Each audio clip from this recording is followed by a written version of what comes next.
اکثر اوقات ایسا ہوتا ہے کہ جب ہم بلڈ چیک کرتے ہیں اس میں کریاٹینن کا لیول زیادہ ہوتا ہے اور ہم کنفیوز ہو جاتے ہیں کہ یہ ایکیوٹ کڈنی انجری ہے یا کرونک کڈنی ڈیزیز ہے. اور ہمارے پاکستان انڈیا ریجن میں یہ ایشو اس لیے بہت زیادہ کامن ہے کہ اس سے پہلے ہم نے کبھی ٹیسٹ کروایا ہی نہیں ہوتا, اپنی صحت کے بارے میں بادر ہی نہیں کیا ہوتا. آج کی ویڈیو میں ہم ڈسکس کریں گے کہ ایکیوٹ کڈنی انجری اور کرونک کڈنی ڈیزیز میں کیا فرق ہے اور وہ کون سی کچھ بیسک چیزیں ہیں جن کے ذریعے آپ جان سکتے ہیں کہ اس پیشنٹ کو ایکیوٹ کڈنی انجری ہے یا کرونک کڈنی ڈیزیز ہے. السلام علیکم, ڈاکٹر اویس زکا from expert council clinic of Lahore, اور آج ہم نے ڈسکس کرنا ہے کہ ایکیوٹ کڈنی انجری کو کرونک کڈنی ڈیزیز سے کیسے ڈفرینشیٹ کیا جا سکتا ہے. اس کو جاننے کے لیے ہمیں سب سے پہلے سٹارٹ کرنا پڑے گا کہ ایکیوٹ کڈنی انجری ہوتی کیا ہے. ایکیوٹ کڈنی انجری ہم اس وقت ڈیفائن کرتے ہیں جب گردے کو کوئی اچانک ڈیمیج ہو جائے. اب یہ ڈیمیج گردے کی 5 مین سٹرکچر کو ہو سکتا ہے. سب سے پہلے نمبر پہ آتی ہیں بلڈ ویسلز, یعنی کہ خون کی بڑی شریانیں. ان کو اگر کوئی بیماری سیدھا ڈیمیج کرے تو یہ ایکیوٹ کڈنی انجری کرا سکتی ہیں. ان میں جو کنڈیشنز آتی ہیں وہ بہت کامن نہیں ہیں, اور ایک بڑی ہی اگریسو, لیتھل اور ریئر قسم کی کنڈیشن جو کہ لٹریچر میں آپ کو کافی مل جائے گی, اس کو ہم کہتے ہیں پولی آرترائٹس نوڈوزا. پولی آرترائٹس نوڈوزا بیسیکلی بڑی بلڈ ویسلز کی انفلیمیشن اور ڈیمیج کا نام ہے. دوسری چیز جو ایکیوٹ کڈنی انجری کرا سکتی ہے وہ ہوتا ہے گلومیرولس کو ڈیمیج. گلومیرولس ہم پچھلی ویڈیوز میں بہت دفعہ ڈیفائن کر چکے ہیں, اینیمیشن کے ساتھ, تصویروں کے ساتھ, ایکسپلینیشن کے ساتھ, اور جو میری ریگولر آڈینس ہے وہ ویل اویئر ہے کہ گلومیرولس کیا چیز ہوتی ہے.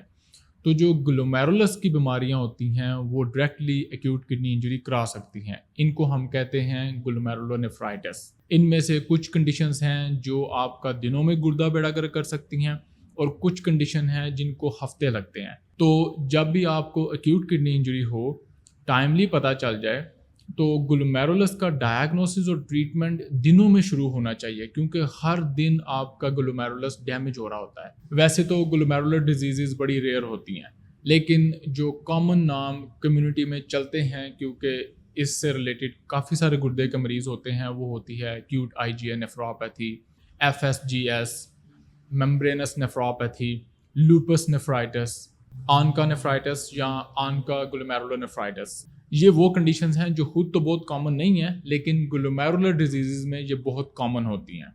تیسرے نمبر پہ جو کڈنی کا پارٹ ڈیمیج ہو کے ایکیوٹ کڈنی انجری کراتا ہے وہ ہے ٹیوبیولز. اس کو ایکیوٹ ٹیوبولر انجری بھی کہتے ہیں, اور اس کی وجہ سے جب کریاٹینن کا لیول بڑھتا ہے تو اس کو ایکیوٹ کڈنی انجری کہتے ہیں. یہ ایکچولی سب سے کامن کاز ہے ایکیوٹ کڈنی انجری کا, کیونکہ اس کی جو وجوہات ہیں وہ ہماری زندگی میں زیادہ کامنلی ہوتی ہیں. ٹیوبیولز کو ڈیمیج کرتے ہیں ٹاکسنز جیسے کہ میڈیسن, کچھ انفیکشنز بھی ڈیمیج کر سکتی ہیں, ہیوی میٹلز اور پوائزن جو ہیں وہ ٹیوبیولز کو ڈیمیج کرتے ہیں. بعض اوقات جسم کے اندر کی چیزیں جیسے کہ خون کی توڑ پھوڑ یا مسلز کی توڑ پھوڑ, یہ بھی ٹیوبیولز کو جا کے ڈیمیج کر سکتی ہیں. چوتھے نمبر پہ جو چیز آتی ہے وہ ہے انٹرسٹیشم, یعنی کہ وہ ٹیشو جو ان گلومیرولائی کو اور بلڈ ویسلز کو باندھ کے رکھتا ہے, اس کو انٹرسٹیشم کہتے ہیں.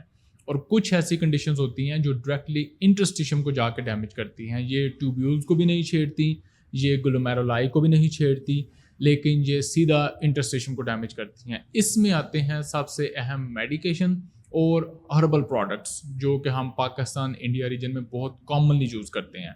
اور یہی وہ ایکیوٹ کڈنی انجری کی فارم ہے جو بڑی جلدی ہی کرونک کڈنی ڈیزیز میں کنورٹ ہو جاتی ہے. میں آگے چل کے ایکسپلین کرتا ہوں. پانچواں بڑا فیکٹر جو ایکیوٹ کڈنی انجری کراتا ہے وہ ہے بلاکیج یا پیشاب کے راستے میں رکاوٹ. اس میں سب سے کامن ایشو ہوتے ہیں پراسٹیٹ کے, اس کے بعد کڈنی سٹونز, اور تیسرا کوئی بھی ایسی ٹیومر یا لمف نوڈ جو کہ پیشاب والی نالی جو گردے اور مثانے کو ملاتی ہے اس پر پریشر کر کے اس کو بلاک کر دے, تو یہ بھی ایکیوٹ کڈنی انجری کرا سکتے ہیں. یہ پانچویں ایکیوٹ کڈنی انجری جو کہ بلاکیج یا رکاوٹ کی وجہ سے ہوتی ہے, یہ سب سے ریپڈلی ریکور ہوتی ہے. جو ہی آپ بلاکیج کو ریموو کرتے ہیں, کریاٹینن جو کہ 20, 21, 25 پہ گئی ہوتی ہے ڈپینڈنگ اپون کہ آپ کا مسل میس کتنا ہے, آپ کتنے صحت مند ہیں اور مسکولر ہیں, آپ کی کریاٹین بہت زیادہ ہائی جا سکتی ہے. لیکن جو ہی آپ رکاوٹ دور کرتے ہیں تو 2-3 دن میں آپ کی کریاٹین واپس آ جاتی ہے. جو ٹیوبیولز والی انجری ہے وہ جلدی بھی واپس آ جاتی ہے, ڈپینڈ کرتا ہے کہ اس کا کاز کیا تھا، جیسے dehydration, low blood pressure یا کوئی دوائی، تو وہ جلدی بھی ریکور ہو جاتی ہے. اور جو کچھ ڈیمیج ہے ٹیوبیولز کو، جیسے کہ اینٹی بایوٹکس کا ڈیمیج ہوتا ہے یا کچھ ٹاکسنس کا ڈیمیج ہوتا ہے، وہ ریکور ہونے میں بہت زیادہ ٹائم لیتا ہے. جو گلومیرولر انجریز ہیں وہ ریکور نہیں ہوتی. جو گلومیرولس ایک دفعہ ڈیمیج ہو جائے وہ مکمل طور پر ڈیمیج ہو جاتا ہے. ہم نے بچے کھچے جو گلومیرولائی ہوتے ہیں ان کو بچانا ہوتا ہے. ایکیوٹ کڈنی انجری کے کازز اور ان کی ریورسبلٹی کو اتنی ڈیٹیل سے بتانے کا مطلب یہ تھا کہ اگر ایکیوٹ کڈنی انجری کا ٹائملی ڈائگنوسس نہ ہو، آپ وہ چیز دور نہ کریں جس نے ایکیوٹ کڈنی انجری کرائی ہے، تو یہ ایکیوٹ کڈنی انجری زیادہ سویئر ہوتی جائے گی.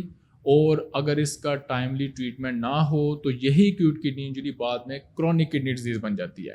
Acute kidney injury chronic kidney disease میں اس لیے کنورٹ ہو جاتی ہے کیونکہ جب بھی آپ کے گردے کا کوئی بھی پارٹ ڈیمیج ہو، بے شک وہ گلومیرولس ہو، ٹیوبیول ہو، بلڈ ویسل ہو، انٹرسٹیشم ہو، تو اس پہ انفلیمیٹری سیل آ کے اٹیک کرتے ہیں اس کو ہیل کرنے کے لیے.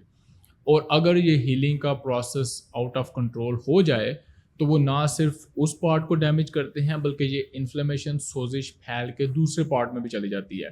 تو اگر وہ سیل جو انفلیمیٹری سیلز ہیں جو ٹیوبیولز کو ریکور کرنے آئے تھے وہ گلومیرولس کو بھی ڈیمیج کریں گے، اور وہ جو ٹیوبیولز کے ارد گرد انٹرسٹیشم ہے وہ اس کو بھی ڈیمیج کریں گے. آپ اس کو ایک طرح سے کولیٹرل ڈیمیج کہہ سکتے ہیں کہ جو سیل ریکوری کرنے آئے تھے، ریکوری کرتے کرتے انہوں نے کولیٹرل ڈیمیج کر دیا. اب اگر یہ کولیٹرل ڈیمیج بہت دیر تک رہا، ہم نے اس کاز کو ریموو نہ کیا جس نے ایکیوٹ کڈنی انجری کی تھی، تو یہ آہستہ آہستہ کرونک کڈنی ڈیزیز میں بدل جائے گا. اب ہم جلدی سے ڈسکس کر لیتے ہیں کہ کرونک کڈنی ڈیزیز کیا ہوتی ہے. کرونک کڈنی ڈیزیز ایکچولی ایک کڈنی ڈیزیز ہے جو کہ کسی بھی وجہ سے گردے کے اندر چل رہی تھی اور سال ہر سال چل رہی تھی، آپ کو پتہ ہی نہیں چلا. اس کے جو بڑے کامن کاز ہیں دو، جو کہ تقریباً 70% CKD کی وجہ بنتے ہیں پوری دنیا میں، وہ ہیں بلڈ پریشر اور ڈائبٹیز. آپ کو بلڈ پریشر ہے، آپ کو ڈائبٹیز ہے، سالوں سے ہے، آپ نے کبھی کڈنی ڈیزیز اسکریننگ ہی نہیں کروائی، اور یہ آپ کے گردے کو آہستہ آہستہ اندر سے کھا رہے تھے، اور اچانک آپ نے کسی اور کاز کے لیے بلڈ ورک کرایا جس میں کریاٹینین زیادہ آ گئی، یا آپ نے ویسے ہی بڑا اپنے آپ کو بیمار محسوس کیا اور آپ نے ورک اپ کرایا تو پتہ چلا کہ یہ ساری سمٹمز تو کرونک کڈنی ڈیزیز کی تھیں. اور یہ وہی سمٹمز ہیں جو پچھلی ایپیسوڈز میں، پچھلی ویڈیوز میں ہم بڑی ڈیٹیل سے ڈسکس کر چکے ہیں. کرونک کڈنی ڈیزیز اب صرف بلڈ پریشر اور ڈائبٹیز کی وجہ سے ہی تو نہیں ہوتی. ہم جو دوائیاں کھاتے رہتے ہیں جس میں درد والی دوائیاں بڑی کامن ہیں، ہم اگر ہربل پروڈکٹس لیتے رہیں جن کی ہمیں ریسرچ کا نہیں پتہ، ان کے سائیڈ ایفیکٹ کا نہیں پتہ، یہ بھی کرونک کڈنی ڈیزیز کروا سکتے ہیں. اسی طرح کڈنی سٹونز جو کہ بہت بڑے سائز کی ہوں اور آہستہ آہستہ کڈنی کو ڈیمیج کر رہی ہوں، وہ بھی کرونک کڈنی ڈیزیز کروا سکتی ہیں. جو ہماری سسٹک کڈنی ڈیزیز ہے جس کو آٹوسومل ڈومیننٹ پالیسسٹک کڈنی ڈیزیز کہتے ہیں، وہ بھی ایک وجہ بنتی ہے. پراسٹیٹ، اگر پراسٹیٹ کی رکاوٹ نہ روکی جائے اور ایون وہ اتنی سویئر نہ ہو کہ اس نے ایکیوٹ کڈنی انجری کرائی ہے لیکن وہ آہستہ آہستہ آپ کے بلیڈر میں پریشر ڈال کے رکھتا ہے بڑا پراسٹیٹ، تو وہ بھی آہستہ آہستہ آپ کے گردے کو ڈیمیج کر سکتا ہے. اس سے اگلا اور سب سے اہم کوشچن ہے کہ اگر ایکیوٹ کڈنی انجری اور کرونک کڈنی ڈیزیز دو اتنی مختلف چیزیں ہیں تو ہمیں اس میں فرق کیوں نہیں پتہ چلتا؟ اس کی وجہ یہ ہے کہ گردے کا کوئی بھی مسئلہ پینفل نہیں ہوتا. گردے کے کسی بھی ڈیزیز کی درد نہیں ہوتی. گردے کا درد ہونے کی دو ہی بیسک بڑی وجوہات ہیں. نمبر 1 کہ گردے کا انفیکشن ہو گیا، اور نمبر 2 کہ اسٹون کی وجہ سے گردے کے اندر بلاکیج ہو گئی ہے جس کی وجہ سے گردے میں پریشر بڑھا ہے اور اس کی درد ہو گئی ہے. اس کے علاوہ کوئی بھی گردے کا مرض جو ہے وہ کڈنی پین نہیں کرواتا. اب ہم سب سے اہم کوشچن کی طرف چلتے ہیں کہ ایکیوٹ کڈنی انجری اور کرونک کڈنی ڈیزیز میں فرق کیسے کیا جا سکتا ہے. آپ نے اچانک بلڈ ٹیسٹ کروایا کسی بھی وجہ سے اور زندگی میں پہلی دفعہ کرایا اور آپ کی کریاٹینین آ گئی 4. اب پہلا سوال ہے آپ کے دماغ میں کہ یہ ایکیوٹ کڈنی انجری ہے یا کرونک کڈنی ڈیزیز ہے. ایکیوٹ کڈنی انجری اور کرونک کڈنی ڈیزیز میں ڈیفرینشیٹ کرنے کے لیے 2 کنفرمیٹری چیزیں ہوتی ہیں. نمبر 1 کہ آپ کا پہلے کوئی کریاٹینین کا ٹیسٹ ہوا تھا اور وہ کریاٹینین لیول نارمل تھا، اور دوسرا یہ کہ آپ نے 3 ماہ تک چیک کرتے رہنا ہے ڈائگنوسس بننے کے بعد اور دیکھنا ہے کہ آپ کا کریاٹینین نیچے آتا ہے کہ نہیں. اب اگر آپ نے 6 مہینے پہلے، سال مہینے پہلے اسکریننگ کروائی ہو جس میں آپ کی کریاٹین نارمل ہے، پروٹین یوریا نہیں ہے، جو کہ میں ہمیشہ ریکمینڈ کرتا رہتا ہوں، اور آپ کا 6 مہینے بعد، 12 مہینے بعد کوئی ٹیسٹ آتا ہے جس میں کریاٹین 4 آ گئی ہے، تو یہ موسٹ لائکلی 98% چانس ہے کہ ایکیوٹ کڈنی انجری ہے۔ دنیا کی کوئی بھی ایسی کرونک کڈنی ڈیزیز بیماری نہیں ہے جو کہ سال کے اندر آپ کو کرونک کڈنی ڈیزیز کروا سکتی ہے۔ اور اگر آپ نے پہلے کبھی کریاٹینن کا ٹیسٹ نہیں کروایا ہوا تو دوسری طرف راستہ یہ بنتا ہے کہ آپ پراپر ورک اپ کروائیں نیفرولوجسٹ سے اور اس کو کلوزلی مانیٹر کریں اور 3 مہینے تک دیکھیں کہ آپ کی کریاٹینن ہائی رہتی ہے کہ نہیں۔ اگر تو 3 مہینے کے اندر یہ ریکور ہو جاتی ہے پراپر ٹریٹمنٹ کے ساتھ، اس کو ہم ایکیوٹ کڈنی انجری کہیں گے۔ اگر یہ نمبر وہیں رہتا ہے یا معمولی سا بہتر ہوتا ہے تو پھر ہم اس کو کرونک کڈنی ڈیزیز کہیں گے۔ لیکن سوال یہ ہے کہ ان 3 مہینوں میں کچھ ایسے ٹیسٹ وغیرہ کیے جا سکتے ہیں اسپیشلی کچھ پہلے دنوں میں، جس سے ہمیں یہ آئیڈیا ہو جائے کہ بڑھی ہوئی کریاٹینن ایکیوٹ کڈنی انجری بتا رہی ہے یا یہ کرونک کڈنی ڈیزیز ہے۔ اس سوال کا جواب ہے ہاں جی، بالکل کچھ ایسی چیزیں ہیں جو نیفرولوجسٹ دیکھ کے تو آپ کو رف سا آئیڈیا دے سکتے ہیں کہ اس کو کیسا لگ رہا ہے کہ یہ کرونک کڈنی ڈیزیز ہے یا ایکیوٹ کڈنی انجری ہے۔ اس میں سب سے پہلے آتا ہے الٹرا ساؤنڈ۔ تو الٹرا ساؤنڈ میں کرونک کڈنی ڈیزیز کے پیشنٹ میں کچھ پیرنکائمل چینجز ہوتی ہیں۔ آپ اکثر الٹرا ساؤنڈ کی رپورٹ پڑھتے ہوئے دیکھیں گے بھی، میں کسی ویڈیو میں آپ کو کڈنی کی الٹرا ساؤنڈ رپورٹ پڑھنی بھی سکھاؤں گا تاکہ آپ ریڈیولوجسٹ سے کوشچن کر سکیں کہ مجھے یہ اسپیسیفیکیشن بھی مینشن چاہیے رپورٹ میں۔ کڈنی الٹرا ساؤنڈ پر کڈنی کا سائز اور کڈنی کے اسٹرکچر کو دیکھ کے کچھ حد تک آئیڈیا کیا جا سکتا ہے کہ یہ سی کے ڈی ہے یا ایکیوٹ کڈنی انجری۔ دوسری اہم چیز ہے کیلشیم لیول۔ اگر آپ کے بلڈ میں ایلیویٹڈ کریاٹینن کے ساتھ کیلشیم کا لیول زیادہ ہو تو یہ ایکیوٹ کڈنی انجری انڈیکیٹ کرتا ہے، اور اگر ہائی کریاٹینن کے ساتھ کیلشیم کا لیول کم ہو تو موسٹ لائکلی چانسز ہیں کہ آپ کو کرونک کڈنی ڈیزیز ہے۔ تیسرے نمبر پہ آتا ہے پی ٹی ایچ لیول، جس کو پیراتھائرائڈ ہارمون کہتے ہیں۔ ایکیوٹ کڈنی انجری میں پی ٹی ایچ انپریڈکٹیبل ہوتا ہے، یہ اوپر بھی جا سکتا ہے، نیچے بھی ہو سکتا ہے، لیکن کرونک کڈنی ڈیزیز میں یہ لازماً زیادہ ہی ہوگا۔ لیکن جو چیز کنفرم کر سکتی ہے کہ یہ ایکیوٹ کڈنی انجری ہے یا کرونک کڈنی ڈیزیز، وہ صرف یہی ہے کہ یا تو آپ کے پاس پہلے کریاٹینن کا نارمل لیول پڑا ہو، یا آپ کچھ دن اور ہفتوں تک فالو اپ کریں اور دیکھیں کہ کریاٹینن کا لیول نارمل ہوتا ہے کہ نہیں۔